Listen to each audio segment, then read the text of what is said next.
اعوذ باللہ من الشیطان الرجیم بسم اللہ الرحمن الرحیم 100 میں اللہ سبحانہ تعالیٰ نے فرمایا تھا اوَكُلَّمَا عَاهَدُوا عَهْدًا اعوذ باللہ من الشیطان الرجیم بسم اللہ الرحمن الرحیم اوَكُلَّمَا عَاهَدُوا عَهْدًا نَبَذَهُ فَرِيقٌ مِّنْهُمْ بَلْ أَكْثَرُهُمْ لَا يُؤْمِنُونَ۔ تو یہاں اللہ سبحانہ تعالیٰ نے بتایا تھا کہ یہ یہودی جو ہیں وہ جب بھی کبھی کوئی وعدہ کرتے ہیں وہ ان میں سے کوئی نہ کوئی ایک گروپ جو ہے وہ ان کے گروہ میں سے کوئی نہ کوئی گروہ جو ہے وہ وعدہ خلافی کرتا ہے، اللہ سبحانہ تعالیٰ سے کیے ہوئے تمام وعدے وہ توڑتے ہیں۔ لیکن جو یہاں پر اب اگلی آیت ہے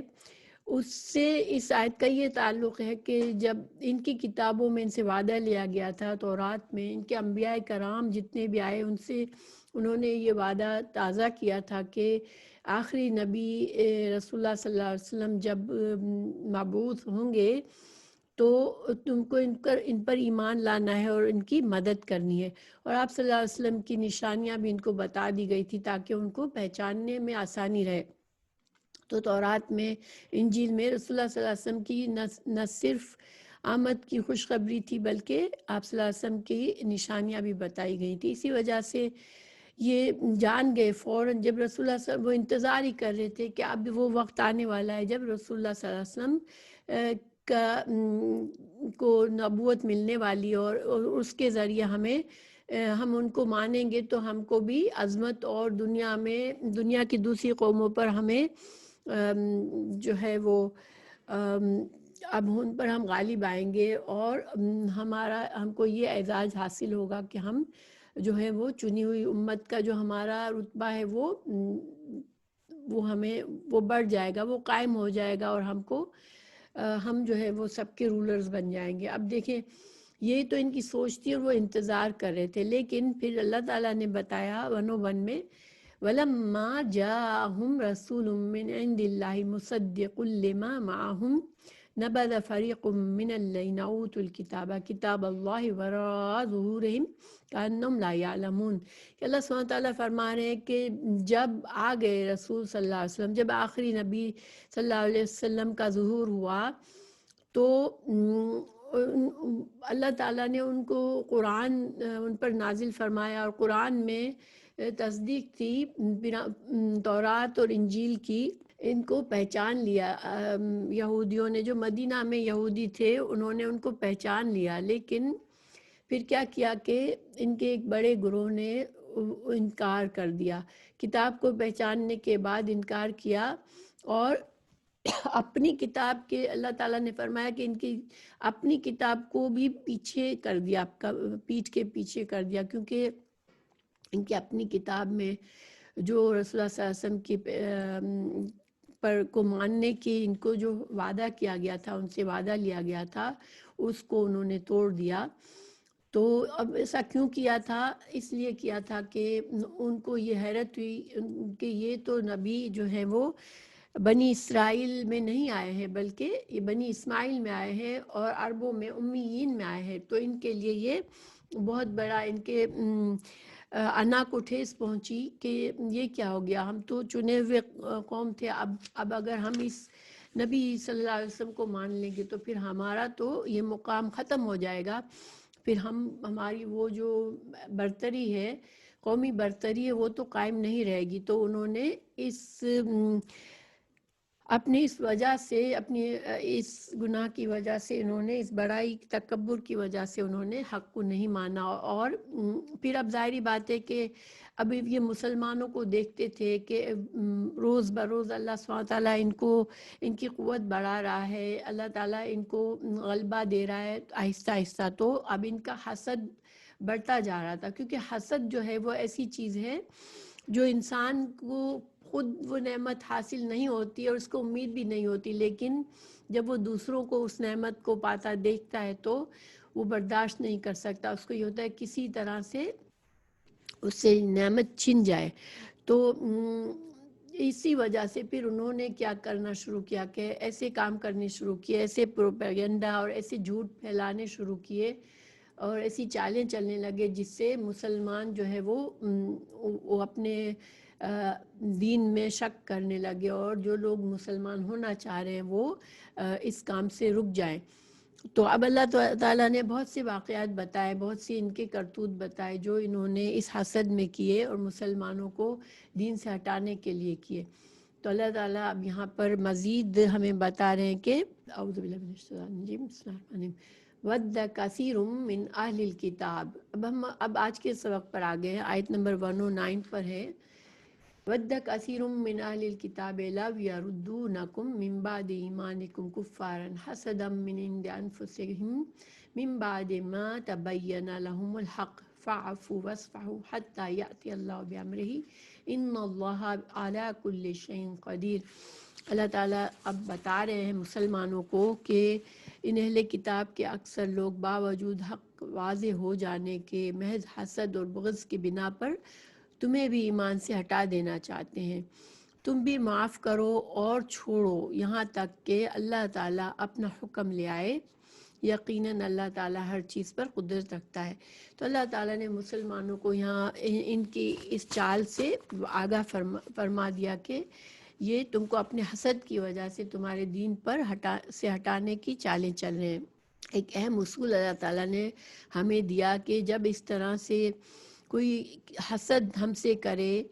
تو پھر ہمیں اس سے کیا کرنا ہے، کیونکہ جب انسان خود کسی کے ساتھ اچھا کرنا چاہ رہا ہوتا ہے، جو کہ مدینہ میں مسلمان یہی چاہ رہے تھے کہ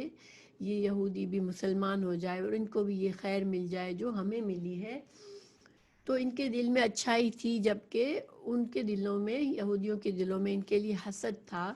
تو یہ ایک انسان کے اندر غم پیدا کرتا ہے کہ یہ کیسا ہو رہا ہے کہ ہم ان کے ساتھ اچھا کرنا چاہ رہے ہیں اور وہ ہمارے ساتھ برا کر رہے ہیں۔ تو اللہ سبحانہ تعالیٰ نے مسلمانوں کو اس غم سے بچایا کہ تم غم میں نہ پڑو، بلکہ تم کیا کرو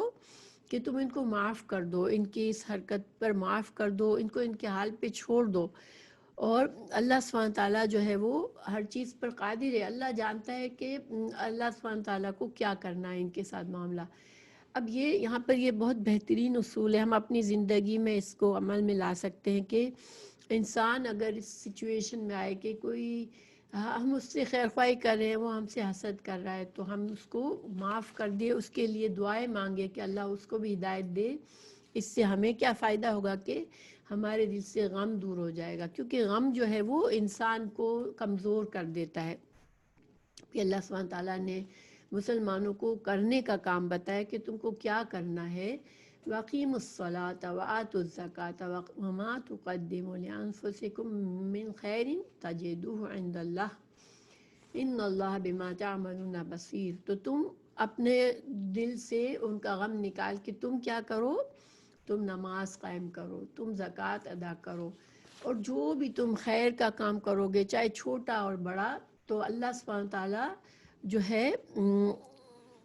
تم اس کو اللہ سبحانہ تعالیٰ کے پاس پالو گے۔ جب تم اللہ تعالیٰ تمہارے تمام اعمال کو سنبھال کے رکھ رہا ہے اور تم کو اس کی اچھی جزا ملے گی، تو تم اللہ تعالیٰ دیکھ رہا ہے تمہارے اعمال کو، تو تم بس اپنا دھیان جو ہے وہ نیکیوں کی طرف کرو۔ تو انشاءاللہ یہ ہمارے لیے بہت یاد رکھنے والی بات ہے کہ انسان جو ہے وہ اللہ سے جڑا رہے اور دنیا کے جو بھی اپ ڈاؤن ہو رہے ہیں ان میں اپنے آپ کو غم میں نہ ہلاک کرے۔ تو انشاءاللہ اللہ تعالیٰ، اور ہماری جو بھی چھوٹی بڑی عبادت ہم کرتے ہیں اللہ دیکھ رہا ہے، اور اللہ سبحانہ تعالیٰ ہمیں اچھا اجر دے گا۔ پھر اب اللہ سبحانہ تعالیٰ فرما رہے ہیں کہ کیوں یہودی ایسا کر رہے ہیں، کیونکہ وہ کہتے ہیں وَقَالُوا لَن يَدْخُلَ الْجَنَّةَ إِلَّا مَنْ كَانَ هُدًى أَوْ نَصَارَىٰ تِلْكَ أَمَانِيُّهُمْ قُلْ هَاتُوا بُرْهَانَكُمْ إِن كُنتُمْ صَادِقِينَ۔ کیونکہ وہ یہ کہتے ہیں کہ جنت میں صرف یہود اور نصارہ کے سوا کوئی نہیں جائے گا۔ اللہ تعالیٰ نے فرمایا کہ یہ صرف ان کی آرزویں ہیں، ان سے کہو کہ اگر تم سچے ہو تو کوئی دلیل پیش کرو۔ گویا کہ انسان ہمارا جو دین جو ہے وہ دلیل کی بیس پر ہے، تو یہ اپنے غرور میں اور اپنے آپ کو دھوکہ دینے میں وہ یہ عقیدہ رکھتے ہیں کہ ہمارے سوا کوئی اور جنت میں داخل نہیں ہوگا، تو یہ ان کی جھوٹی تمنائیں ہیں۔ پھر آگے اللہ تعالیٰ فرما رہے ہیں اللہ سبحانہ تعالیٰ اپنا اصول بتا رہے ہیں کہ اللہ تعالیٰ کے نزدیک کیا قابل قبول ہے۔ بلا من اسلم وجهه للہ وهو محسن فلہ اجرہ عند ربہ ولا خوف علیہم ولا هم یحزنون۔ اللہ سبحانہ تعالیٰ فرمائے رہے ہیں کہ اصل کامیابی اللہ کے نزدیک کس کے لیے ہے؟ جو اپنے آپ کو اپنا اللہ کا فرما بردار بنا دے، خلوص کے ساتھ، خلوص دل کے ساتھ جو ہے وہ اللہ کے آگے جھک جائے۔ اور محسن کون ہوتا ہے؟ محسن وہ ہوتا ہے جو احسان کے درجے پر ہر کام کرتا ہے۔ تو عبادات میں احسان کا درجہ یہ ہے کہ انسان اس طرح عبادات کرے جیسے اللہ اسے دیکھ رہا ہے، وہ اللہ کو دیکھ رہا ہے، جیسے انسان خود اللہ کو دیکھ رہا ہے جیسے، تو اس طرح سے عبادات کرے، اور لوگوں کے ساتھ اس طرح کا رویہ کرے کہ ان کے حق سے زیادہ ان کو دے، تو یہ احسان کا درجہ ہے۔ اور اللہ سبحانہ تعالیٰ کے لیے احسان کا درجہ جو ہے وہ بہت ہی پسندیدہ ہے۔ تو پھر اگر جو لوگ وہ کریں گے، ایسا کریں گے، تو پھر ان کو کوئی خوف نہیں ہوگا۔ خوف مستقبل کا ہوتا ہے، تو خوف مرتے وقت کوئی خوف نہیں ہوگا ان کو، کیونکہ ان کو خوبصورت فرشتے آئیں گے، ان کو خوشخبری دیں گے جنت کی، اور ان کو قیامت کے دن ان کو قبر میں کوئی خوف نہیں ہوگا، کیونکہ ان کے نیک اعمال خوبصورت شکل بنا کر آئیں گے اور ان کو کمپنی دیں گے۔ اسی طرح ان کو قیامت کے دن کوئی خوف نہیں ہوگا، کیونکہ ان کو ان کے اعمال نامے سیدھے ہاتھ میں دے کے ان کو بشارت دی جائے گی۔ تو اور ان کو غم بھی نہیں ہوگا۔ دیکھیں موت کے وقت کافروں کو بہت غم ہوگا کہ یہ کیا کیا ہم نے، جیسے ہی وہ موت کے فرشتوں کو دیکھیں گے جو ان کو بری خبر سنائیں گے برے انجام کی، اور ان کے ساتھ ان کو مار پیٹ کریں گے، تو پھر ان کا غم شروع ہوگا کہ یہ کیا کر دیا، میں نے اپنی زندگی کو گنوا دیا، پورا اپنی مہلت کو بیکار ضائع کر دیا۔ اسی طرح ان کو قبر میں بھی غم ہوگا، کیونکہ ان کے برے اعمال ان کو آ کر اذیتیں دیں گے، بری شکل بنا کر ان کے قبر میں آئیں گے، اور ان کو قیامت کے دن بھی برے انجام سے بہت زیادہ شدید غم ہوگا۔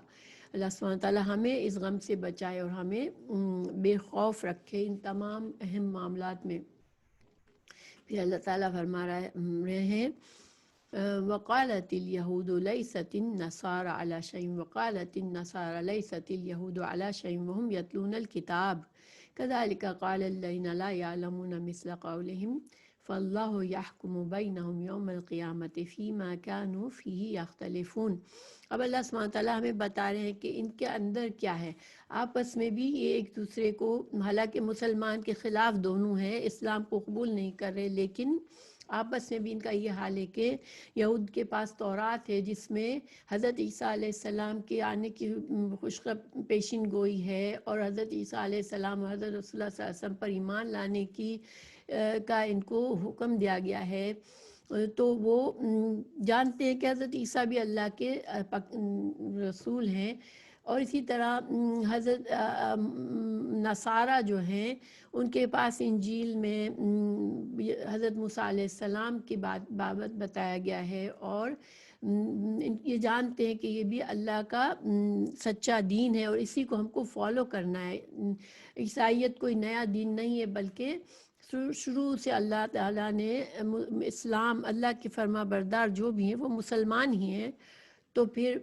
اس کے باوجود اپنی اپنی کتابوں کو پڑھنے کے باوجود اور جاننے کے باوجود کہ یہ سارے مذہب جو ہے شروع سے اللہ کا ایک ہی مذہب ہے، کوئی اللہ تعالیٰ نے الگ الگ مذہب نہیں بنائے کہ ہر نبی کا الگ مذہب ہو اور ہر نبی کے فالوورز صرف اسی کو مانے اور دوسروں کو نہ مانے۔ اللہ تعالیٰ نے تمام انبیاء کرام پر ایمان لانے کا وعدہ مسلمانوں سے بھی لیا ہے۔ اللہ سبحانہ تعالیٰ فرما رہے ہیں کہ یہ اختلافات قیامت تک چلتے رہیں گے، اور اللہ سبحانہ تعالیٰ ہی قیامت کے دن حق بات کو بتا کر سب اختلافات کو پھر اس وقت ختم ہوں گے جب سب کے سامنے حق نظر آئے گا۔ پھر اللہ سبحانہ تعالیٰ فرما رہے ہیں وَمَنْ أَظْلَمُ مِمَّنْ مَنَعَ مَسَاجِدَ اللَّهِ أَنْ يُذْكَرَ فِيهَا اسْمُهُ وَسَعَىٰ فِي خَرَابِهَا أولئك ما كان لهم أن يدخلوها إلا خائفين لهم في الدنيا خزي ولهم في الآخرة عذاب عظيم۔ اللہ سبحانہ تعالیٰ فرما رہے ہیں سے زیادہ ظالم کون ہوگا جو کہ اللہ کے مسجد اللہ کے گھر ہوتا، اللہ کا گھر ہوتا ہے، خانہ کعبہ اللہ کا گھر ہے جس میں اللہ کی عبادت کا حکم ہے، تو اس سے بڑا ظالم کون ہوگا جو کہ مسجد میں اللہ کی عبادت سے لوگوں کو روکے اور مسجد کے خرابی کرنے کے لیے کوششیں کرے۔ مسجد کی خرابی کیا ہوتی ہے کہ اس میں اللہ کی عبادت نہ کرنے دی جائے اور اس میں شرک کیا جائے۔ تو خانہ کعبہ میں ان لوگوں نے بت رکھ دیے تھے اور مسلمانوں کو خانہ کعبہ میں نمازیں پڑھنے سے روکتے تھے مشرکین مکہ۔ تو اللہ سبحانہ تعالیٰ فرما رہا ہے کہ یہ بہت بڑا ظلم کرے، اس سے بڑا ظلم کیا ہو سکتا ہے کہ خانہ کعبہ کے متولی بن کے بیٹھے ہیں اور جو اصل حق مسلمانوں کا ہے، جو کہ اللہ کی عبادت کرنا چاہ رہے ہیں اللہ کے گھر میں، وہ اس سے روکتے ہیں اس کو۔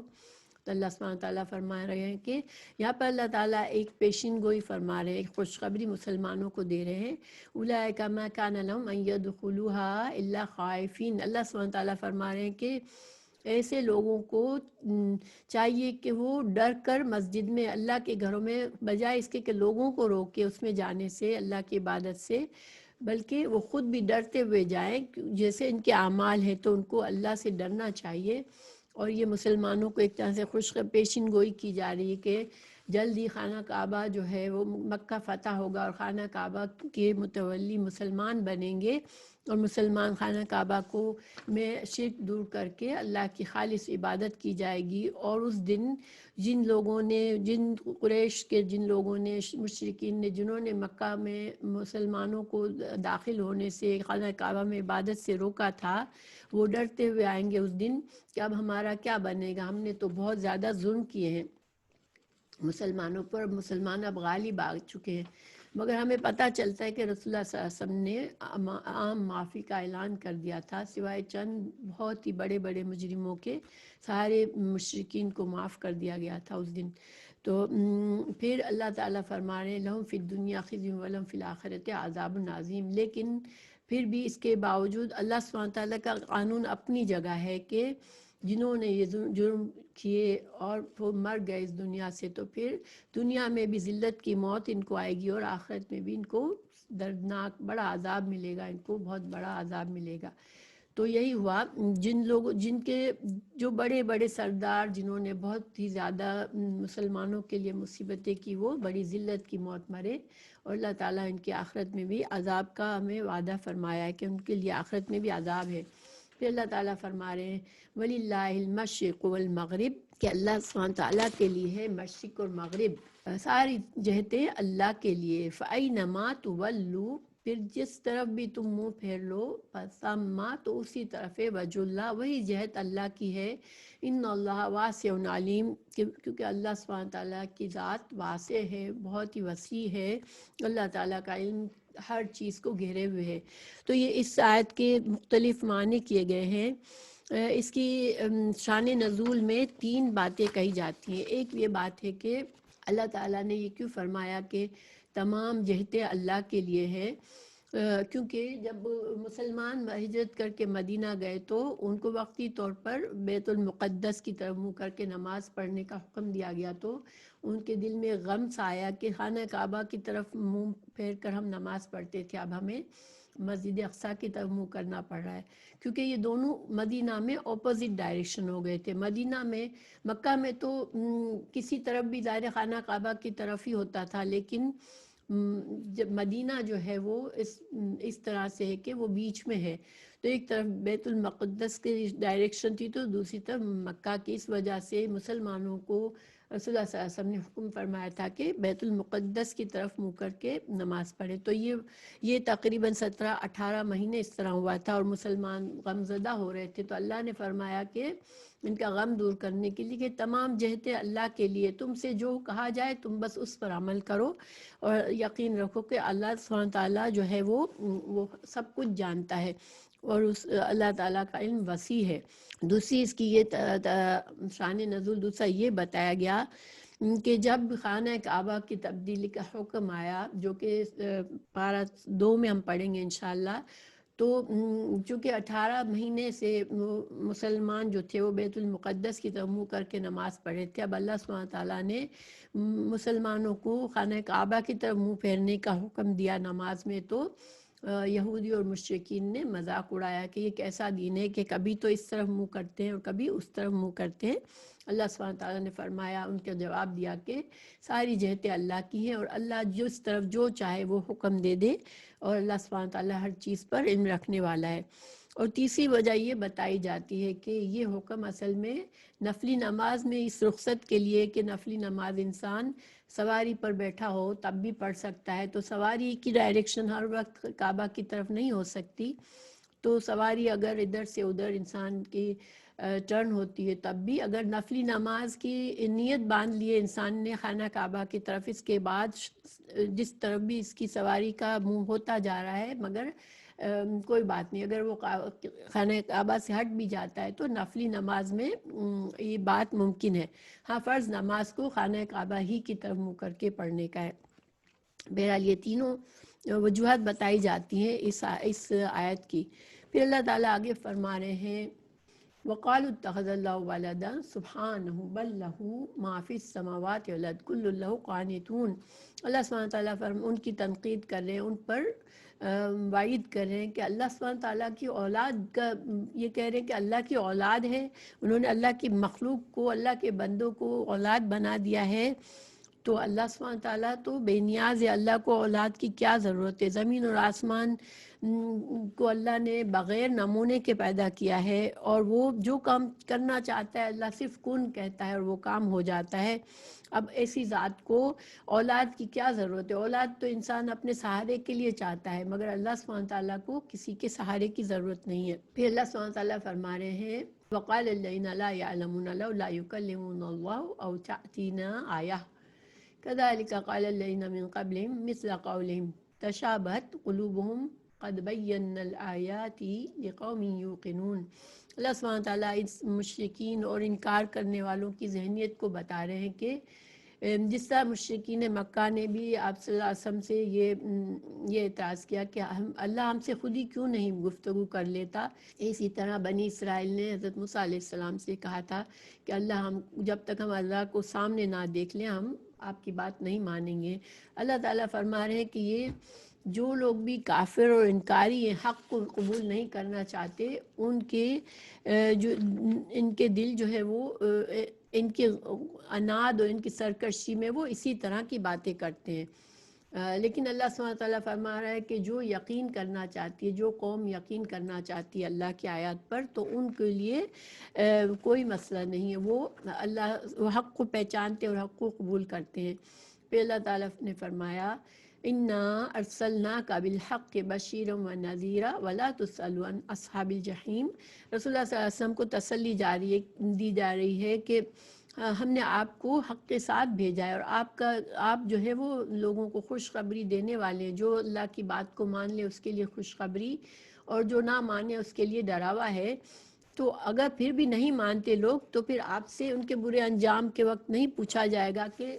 یہ لوگ کیوں برے انجام کو پہنچے، کیونکہ رسول اللہ صلی اللہ علیہ وسلم کا جو مشن ہے وہ صرف بتانے کا ہے، کسی کو زبردستی مسلمان کرنے کا نہیں ہے۔ پھر اللہ سبحانہ تعالیٰ فرما رہے وَلَن تَرْضَىٰ عَنْكَ الْيَهُودُ وَلَا النَّصَارَىٰ حَتَّىٰ تَتَّبِعَ مِلَّتَهُمْ قُلْ إِنَّ هُدَى اللَّهِ هُوَ الْهُدَىٰ وَلَئِنِ اتَّبَعْتَ أَهْوَاءَهُمْ بَعْدَ الَّذِي جَاءَكَ مِنَ الْعِلْمِ مَا لَكَ مِنَ اللَّهِ مِن وَلِيٍّ وَلَا نَصِيرٍ۔ اللہ سبحانہ تعالیٰ فرما رہے ہیں کہ تم اعتراض کرنے والوں کی پرواہ نہ کرو کہ یہ ہم سے راضی ہو جائے، یہ تم یہود اور نصارہ اگر تمہارے، کیونکہ رسول اللہ صلی اللہ علیہ وسلم کی مخالفت پر اترے ہوئے تھے، اللہ تعالیٰ نے فرمایا کہ یہ تم ان کو خوش نہیں کر سکتے، کیونکہ یہ تو صرف یہ چاہتے ہیں کہ وہ تم اپنے دین کو چھوڑ کر ان کے دین پر آ جاؤ، بس یہ ایک ہی چیز ان کو خوش کر سکتی ہے۔ تو تم ان کو بس یہ جواب دے دو کہ اصل ہدایت وہی ہے جو اللہ کی ہدایت ہے، اللہ کی طرف سے آئی ہوئی ہی اصل ہدایت ہے۔ اللہ سبحانہ تعالیٰ نے قرآن میں جب حق نازل فرما دیا ہے تو پھر ہم کسی کی اور کی پیروی کیوں کریں گے؟ یہ تو انسان کی دیکھیں حق سامنے آنے کے بعد انسان پھر بھی اپنی مرضی کرتا ہے تو وہ صرف اپنی خواہشات کی پیروی کر رہا ہوتا ہے، کیونکہ پچھلی کتاب حق تھی جب وہ نازل ہوئی تھی، جب ان کو بدل دیا گیا وقت کے ساتھ ساتھ اور ان کے صحیح احکامات کو بھلا دیا گیا، اللہ سبحانہ تعالیٰ نے اب حق نازل فرما دیا ہے قرآن کی صورت میں، تو اگر پھر بھی اگر حق کو سامنے دیکھ کر پہچان کر نہیں مان رہے، اس کا مطلب ہے وہ اپنے خواہشات پر چل رہے ہیں، اور اگر خواہشات کا ہی دین چاہتے ہیں تو تم ان کی پیروی نہ کرو، کیونکہ اگر ایسا کیا علم آنے کے بعد ایسا کیا کسی نے تو پھر وہ اس کا کوئی مددگار نہیں ہوگا۔ تو دیکھیں اس سے ایک اور قانون بھی ہمیں پتہ چلتا ہے کہ سچی بات پتہ چل جائے کہ اللہ کا صحیح سچا دین یہی ہے، تو اس کے بعد کوئی بھی انسان کے پاس کوئی عذر نہیں رہتا کہ وہ پھر اس دین کی پر عمل نہ کرے، اور اگر ایسا کرے گا تو اللہ کے مقابلے میں اس کو کوئی بچانے والا نہیں ہوگا۔ پھر اللہ تعالیٰ فرما رہے ہیں الذین آتیناہم الکتاب یتلونہ حق تلاوتہ اولئک یؤمنون بہ ومن یکفر بہ فاولئک هم الخاسرون۔ اللہ سبحانہ تعالیٰ فرما رہے ہیں کہ سارے کے سارے ظاہر ہے کہ یہود اور نصارہ اس طرح کے نہیں تھے، تو ان میں سے جو حق پسند تھے تو وہ انہوں نے اپنی کتاب کا بھی حق ادا کیا، اور انہوں نے تورات اور انجیل میں جو رسول اللہ صلی اللہ علیہ وسلم کی پیشن گوئیاں تھیں ان پر اس کو مان لیا، اور جو وعدہ ان سے لیا گیا تھا آپ صلی اللہ علیہ وسلم پر ایمان لانے کا وہ انہوں نے مانا، گویا انہوں نے کتاب کا حق ادا کیا، اپنی کتاب کا بھی انہوں نے قرآن پر بھی ایمان لے آئے، اور یہی سچے مومن ہے۔ اور اس میں سے بہت کم لوگ ایسے تھے، عبداللہ بن سلام رضی اللہ عنہ ان میں سے ایک تھے جن کو ہدایت ملی تھی، اس کے علاوہ بھی کچھ ایسے نیک لوگ تھے جو یہود کے سے تعلق رکھتے تھے اور پھر مسلمان ہو گئے تھے آپ صلی اللہ علیہ وسلم کے آنے کے بعد۔ اللہ سبحانہ تعالیٰ یہاں پر حق کا کتاب کا حق بتا رہے ہیں، تو اس کا مطلب ہے کہ کتاب اللہ تعالیٰ جب کتاب نازل فرمائے تو اس کے حقوق ہوتے ہیں، اللہ کی کتاب ایک نعمت ہوتی ہے، اور ہر نعمت کے ساتھ کچھ حقوق بھی ہوتے ہیں کہ وہ حقوق ادا کرنا ہوتے ہیں، جب انسان وہ حقوق ادا کرتا ہے تو وہ اس نعمت کو سے فائدہ اٹھاتا ہے۔ تو اس کے حقوق میں نمبر 1 خوب توجہ اور غور سے اس کو پڑھنا، اور جہاں جنت کا ذکر آئے تو جنت کا سوال کرنا، جہاں جہنم کا ذکر آئے تو اس سے پناہ مانگنا، پھر نمبر 2 اس کے حلال کو حلال اور اس کے حرام کو حرام سمجھنا، اور کلام الہی میں تحریف نہ کرنا، جیسے یہود اور نصارہ نے اللہ کی کتاب کو بدلا، ہم ایسا نہ کریں۔ نمبر 3 جو لوگ اس میں ہے، جو کچھ اس میں بتایا گیا ہے اس کو ہم لوگوں کو بتائیں، جن کو نہیں معلوم ان کو اللہ کا پیغام پہنچائیں، اور اس میں جو کچھ ہمیں احکامات دیے گئے اس کا اتباع کریں۔ تو یہ سارے جو ہیں یہ اللہ کی کتاب کے حق ہیں،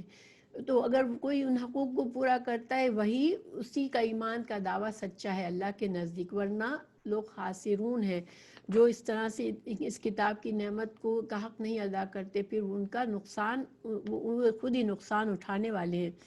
پھر اللہ سبحانہ تعالیٰ نے فرمایا یا بنی اسرائیل اذکروا نعمتی التی انعمت علیکم انی وانی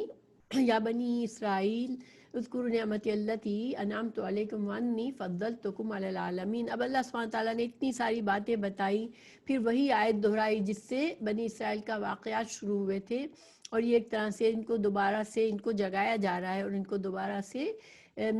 حق کو قبول کرنے کی اسلام کی دعوت دی جا رہی ہے اس وقت کے یہود و نصارہ کو اور باقی تمام لوگوں کو، کہ تم جو ہو اس دن سے ڈرو کہ اگر تم نہیں مانتے میری اس نعمت دین کو نہیں مانو گے تو پھر اس دن سے ڈرو جس دن کوئی بھی کسی کے کام نہیں آئے گا۔ واتقوا يوما لا تجزي نفس عن نفس شيئا